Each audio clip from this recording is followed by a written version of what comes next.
तो मैं स्मार्ट नहीं हूँ, या मैं कहूँ मेरे पास दिमाग नहीं है, बट मेरी बॉडी का ये वाला हिस्सा थोड़ा भारी है, तो शायद मेरे पास दिमाग है।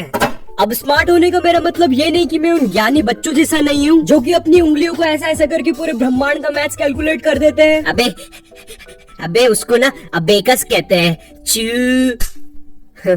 और इसे कुंगफू कहते हैं, साले चू। ये है कुंगफू मास्टर। मुझे 6+7 अपनी उंगलियों पे काउंट करना पड़ता है, बट खैर 6+7 का आंसर किसको नहीं पता होता है ना? 5, 6, 7, 8। खैर ये वाले क्वेश्चन को भी जाने देते हैं। तो जैसा कि अभी मैथ्स की बात हो रही है, तो तुम्हें मैं एक किस्सा सुनाता हूँ, मगर सॉरी टू से मैं ये नहीं बताऊंगा कि ये 11th की बात है, क्योंकि तुम लोग फिर सोचोगे कि कोई बंदा इतना बड़ा होके इतना गवार कैसे हो सकता है। तो एक दिन मैं क्लास में बैठ के मेरे दोस्त का होमवर्क छाप रहा था, और मेरे दोस्त पीछे बाकी बच्चों के साथ कुछ कर रहा था। मुझे पता नहीं क्या कर रहा था, मगर कुछ तो कर रहा था।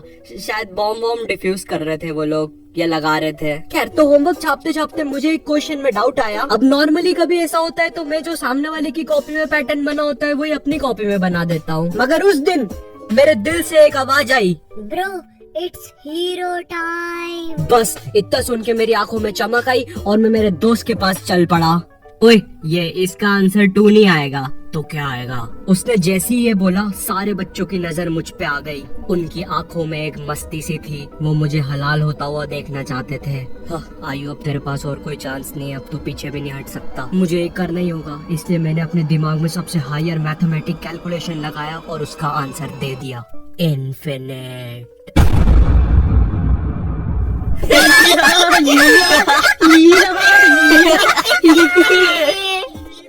उनकी हंसी सुन के मेरा रोना निकल गया था, लेकिन मैंने मेरा ईगो नहीं टूटने दिया। मैंने फुल कॉन्फिडेंस से उन्हें कहा, भाई गलत क्या है उसमें? उसका आंसर इन्फिनाइट ही तो आएगा। साले हंस क्यों रहे हो मुझ पर? अच्छा, कैसे आएगा इन्फिनाइट, हमको भी तो बता। यहाँ मुझे मेरा ईगो वापस लाने का चांस मिला था, इसलिए मैंने मेरा हायर कैलकुलेशन उन्हें बता दिया। भाई देखिए, जो नीचे के 2 1 है ना, अगर तू इनका एलसीएम लेगा तो इनका तो एलसीएम आते ही जाएगा। ओए हाँ, सही बोल रहा है यार तू। देखा भाई, देखो तो मैंने बोला ही था, इसलिए इसका आंसर आएगा इन्फिनाइट।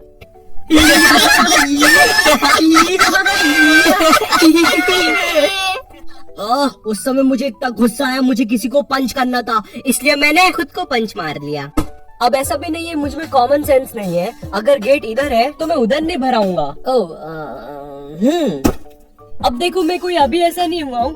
मैं बचपन से ही डम्ब था। मुझे याद है मैं 4th क्लास में एक कोचिंग जाता था। हाँ, 4th क्लास में नहीं था यार मुझ में उतना दिमाग। मैं बस एक मामूली सा डफर था।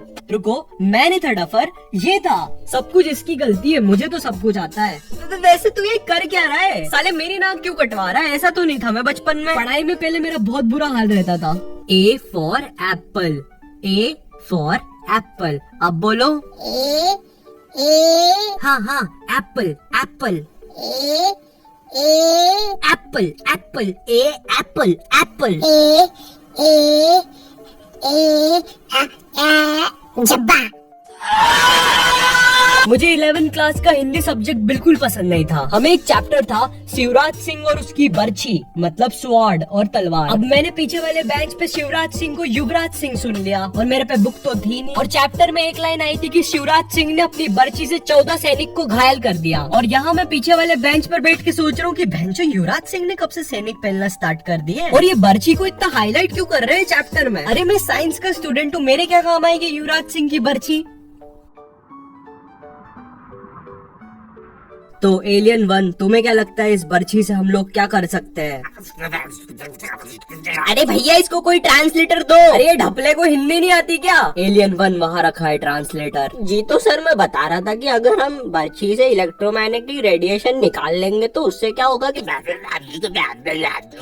अरे कैसा आदमी है यार, मारो यार ढपले को। हिंदी बोलना साले। शांत हो जाए सब। एलियन 1 आगे बोलो। जी तो सर, इस बर्छी की पावर से हम लोग ना बाथरूम में टेलीपोर्टेशन कर सकते हैं। बेकार आइडिया। मोदी जी, आपका क्या कहना है इस पे? मित्रों, हम इस बर्छी से 14 सैनिकों को घायल कर सकते हैं मित्रों। yes, full support. तुम लोग ने आसमान में कभी ऐसा जेट जाते हुए देखा है? वो कुछ ऐसा दिखता है। तो बचपन में मुझे ये बहुत कूल लगते थे। ओ भगवान, नहीं स्टूपिड, भगवान नहीं है वो, 4th क्लास के डफर। तो कुछ टाइम के बाद वो जेट मुझे बेन 10 की वॉच लगने लग गया और मुझे पूरा भरोसा हो गया कि ये कहीं ना कहीं जाके तो पक्का गिरेगी। और वैसे भी मैं जहाँ रहता हूँ वो बेन 10 के जंगलों जैसी ही जगह है। उस चीज की वजह से और यकीन हो गया मुझे। बस फिर भगा मैं जेट के पीछे। आई नो ये जेट के पीछे भगने वाली बात तुमको बहुत स्टूपिड लग रही है, लेकिन ट्रस्ट मी यार, मैंने करा ही है। तो मैं जेट के पीछे पीछे पीछे भगा, लेकिन जेट तो गिरा ही नहीं। लेकिन जेट का पीछा करते करते मैं जहाँ आ गया था ना, वहाँ से घर जाना बहुत मुश्किल था। खैर वो बात अलग है कि मैं मेरे घर से बस थोड़ा ही दूर था, मगर कसम से उस टाइम मैं बेन 10 भूल गया था। हेलो, आपको पता है मैं कहाँ पे आ गया हूँ? नहीं कोई बात नहीं, मैं खुद ढूंढ लूंगा रास्ता। अरे मुझे भूख नहीं लगी है। ओह अच्छा, वो डॉगी का बिस्किट था। मुझे भी डॉगी बहुत पसंद है। आपको पता है मैं भी एक बार डॉगी। तो अभी हाल ही में मैंने एक डम मूवमेंट किया है मेरे एग्जाम्स के टाइम पर। ओके, तो इस चीज को थोड़ा छोटा रखते हैं। तो मेरी ऑनलाइन क्लासेस चल रही है, मैं पढ़ता लिखता कुछ भी नहीं हूँ, मेरा फ्यूचर बर्बाद हो रहा है, मेरा कुछ भी नहीं हो सकता, प्लीज कोई मुझे मार दो।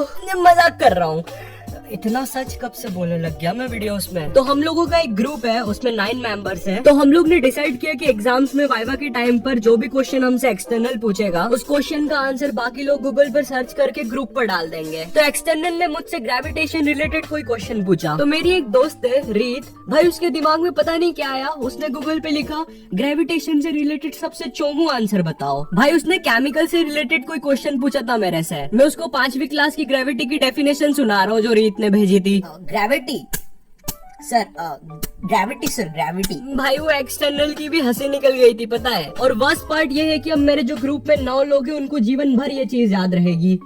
तुम तो गए।